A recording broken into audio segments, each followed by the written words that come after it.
All right, so today I want to talk a little bit about this story out of the post-millennial, and it's titled Trudeau Government Examining Tax on Canadian Homeowners. So let's read a little bit about it and then talk a little bit about it. Uh, it's from Nico Johnson. He says, in more bad news for those wishing to jump on the housing ladder, the Trudeau government is currently researching a tax on homeowners. The technocrats who organized this research have rather glibly compared homeowners to lottery winners, calling their property a form of tax shelter, according to Blacklock's reporter. One of the organizers justified the proposed tax, saying it could level the playing field between renters and owners.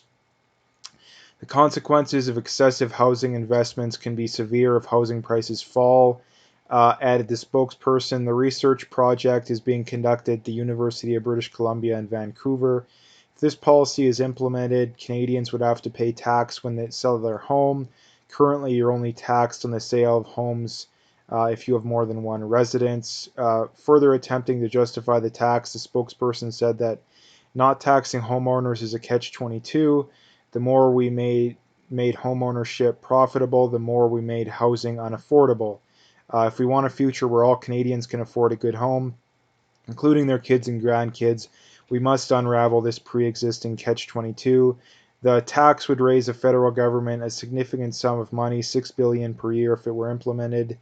Yeah, so that's the article. Now, again, the first thing I want to point out too is this is just classic government doublespeak, in that they justify it as a reason to um, help people afford houses. But the problem is that the only way to make housing more affordable is to, number one, stop bringing in so many immigrants, because all that does is just drive up the cost of housing, because the amount of houses and apartment complexes and all that kind of stuff hasn't came up in line with the amount of new people they're bringing in. And there's plenty of other reasons why the cost of housing is so expensive. Also, I mean, number one, a lot of people are brainwashed into thinking, oh, you have to live in the big cities, when in reality you don't. I mean, there's many other aspects of that too. I mean, amongst the other aspects of it too is just government regulations and just garbage. Um, they shouldn't have a tax on this. The reality is, again, on one hand, they don't want to have housing prices fall, but on the other hand, they want to make housing more affordable. But that's literally like saying up is down, down is up. That's like saying gravity doesn't work, gravity doesn't exist, and then jumping off, a chair onto the floor or something like that. Like these people are so insane, it's not even funny. How you make housing more affordable is to stop bringing in so many people, and number two, stop propping up the current existing housing market. The government spends so much time and effort propping it up that that is part of the reason why things have become so expensive. So there's many aspects to this, but the first one being is that a tax will do nothing. A tax will do nothing. They will blow this money. $6 billion. The deficit is it's already $350 billion this year. That's literally a blip on the radar. So again, this is going to do nothing to help anything. Nothing to help anything. Um, of course, the current existing laws are better. Of course, they're better, because people shouldn't be taxed on selling their house. That's something that they bought. That's literally like saying people. That's literally like people literally think you should be taxed like triple or quadruple. You're already taxed. Uh, you're already taxed. Um, I guess you're not already taxed, but you're already paying uh, more money than it costs to get your house, assuming you're getting a mortgage. You're paying property taxes. You're paying income taxes. You're paying, not to mention, you're paying the carbon tax and all this kind of garbage for your heating and all that kind of stuff. So you're literally taxed multiple times already. Why would another one change anything? Too, this is literally the definition of doing the same thing over and over again and expecting a different result. The way to make housing more affordable is simply to deregulate, to cut immigration, and to do all that kind of stuff, and stop propping up the current housing market. And the reason they do that is very simple, in that uh, boomers are never going to vote for that, because the boomers are the ones that own the most houses.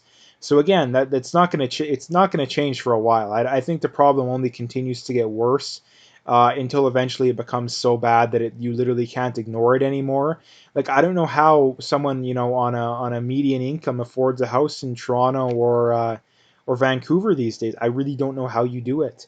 And one of the big things that needs to happen, I think, I mean, for starters, is people need to move out of these cities. Number one is, I mean, especially those ones. They're crazy leftists. They got way too much regulation. There's no real benefit to living in those cities. I mean, some people have to. I understand that, but because the internet is becoming more and more involved in modern society, you don't need to live in cities. More and more people are going to be able to work from home. So why in the world would you want to live in a big city? Like it doesn't make any sense. You could live in a suburb um, and save 10-20% and be paid the same. Why would you not want to do that? It makes no sense.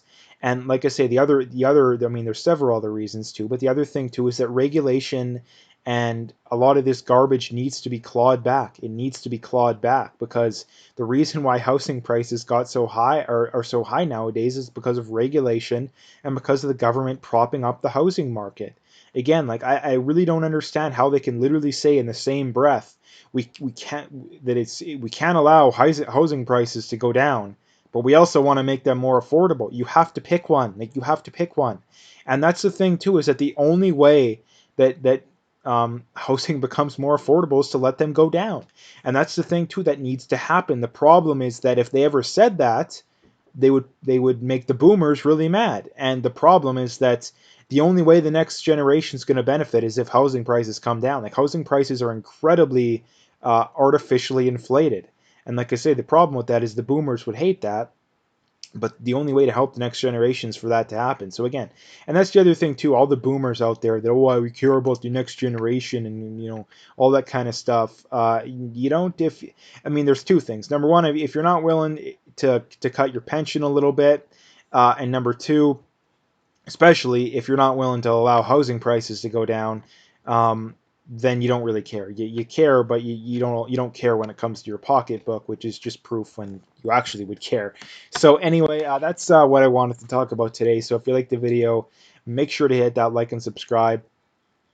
Check out my PayPal and email. I got linked in the description. Again, I appreciate any donations, but at the very least, just hit that like and subscribe if you haven't already. And last few things, check me out on Twitter, Parlay, and BitChute. All those links are in the descriptions. You can find them all there.